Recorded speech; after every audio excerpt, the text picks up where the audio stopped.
তাদেরকে হুঁশিয়ার সাবধান করে দেয়। বাংলাদেশের বিএনপির কোটি কোটি নেতা কর্মী কিন্তু চুপ করে থাকবে না। লড়াই এখনো শেষ হয় নাই। বাংলাদেশের মানুষের ভোটের অধিকার এখনো নিশ্চিত করতে পারি নাই।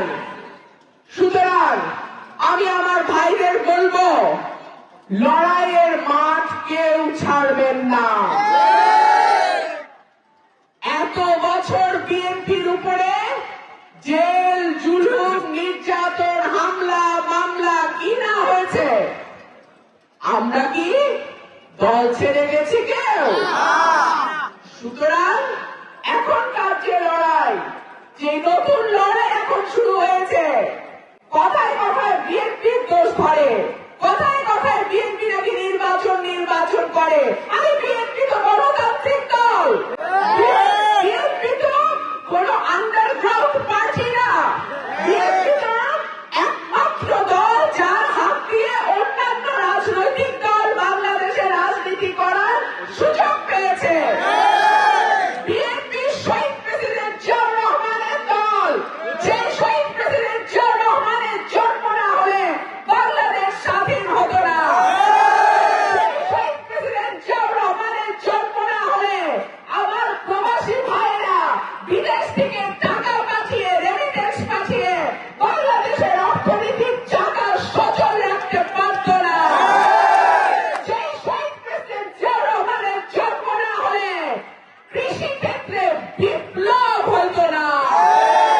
শহীদ প্রেসিডেন্ট জিয়াউর রহমান এই বাংলাদেশের মাটিতে এসেছিলেন বলে আমরা গার্মেন্টস শিল্পের নামে হাজার হাজার কোটি টাকা বাংলাদেশের বৈদেশিক মুদ্রা অর্জন করি।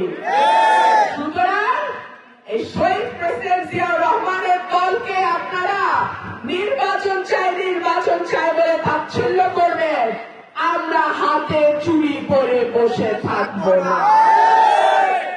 শেখ হাসিনাকে আমরা বিদায় করেছি, কোন অনির্বাচিত সরকার, কোন অনির্বাচিত গোষ্ঠী, কোন অদৃশ্য শক্তি যদি গণতন্ত্রের পথ বন্ধ করতে চায়, মানুষের ভোটের অধিকার নষ্ট করতে চায়, আবারও সেই জুলুমবাজির চিন্তা করে বিনা ভোটে মানুষের সমর্থন ছাড়া গদিতে থাকার চিন্তা করে, তাদেরকে হুঁশিয়ার সাবধান করে দেয়। বাংলাদেশের বিএনপির কোটি কোটি নেতা কর্মী কিন্তু চুপ করে থাকবে না। আমার প্রিয় ভাই ও বোনেরা, বিএনপি বিশাল দল, সমুদ্রের মতো। কমিটিতে থাকে অল্প কিছু মানুষ, তার বাইরে যে বিএনপির জনসমর্থন, কর্মী সমর্থন, সেইটা কমিটির ভয় দেখায় আপনারা কেড়ে নিতে পারবেন না। মানুষ দেখেছে 17 বছর কারা যুদ্ধ করেছে, মানুষ দেখেছে তাদের নামে মামলা হয়েছে, কারা জেল কেটেছে, তারা প্রত্যেক রাতে টকশোতে গিয়ে হাসিনা সরকারের চেহারা মানুষের সামনে খুলে দিয়েছে। সুতরাং আপনারা যদি 17 বছর যারা কষ্ট করেছে তাদেরকে ভয় দেখান, তাদেরকে হুমকি দেন, আমার নেতা কর্মী যথেষ্ট আপনাদের উচিত জবাব দেওয়ার জন্য। আরেকটা কথা বলে আমার বক্তব্য শেষ করি। আমরা কিন্তু এখনো ক্ষমতায় আসি নাই, আমাদের অনেক জনসমর্থন, মানুষ অস্থির হয়ে আছে আমাদেরকে ভোট দিবে, কিন্তু সেই ভোটটা তো আমাদের ঘরে তুলতে হবে, তাই না?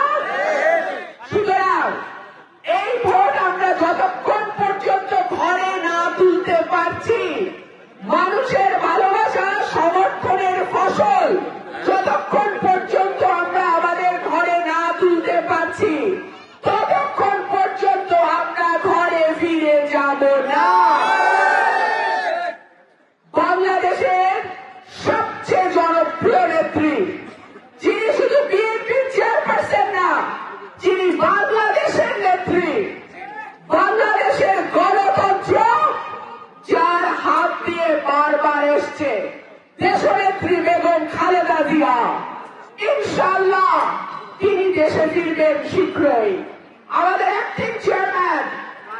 17 বছর দেশের বাইরে থেকে প্রতিটা মুহূর্ত নেতা কর্মীদের সঙ্গে তিনি যোগাযোগ রক্ষা করে গেছেন। তিনি সাংগঠনিকভাবে বিএনপিকে শক্তিশালী একটা অবস্থা দিয়েছেন। ইনশাআল্লাহ আগামী ক্ষমতা মানুষের দায়িত্ব তাদের হাতে তুলে দিয়ে তারপরে আমরা ঘরে ফিরবো ইনশাআল্লাহ। আপনারা কি আছেন? যেখানে বাংলাদেশ সেখানে শহীদ প্রেসিডেন্ট জিয়াউর রহমান।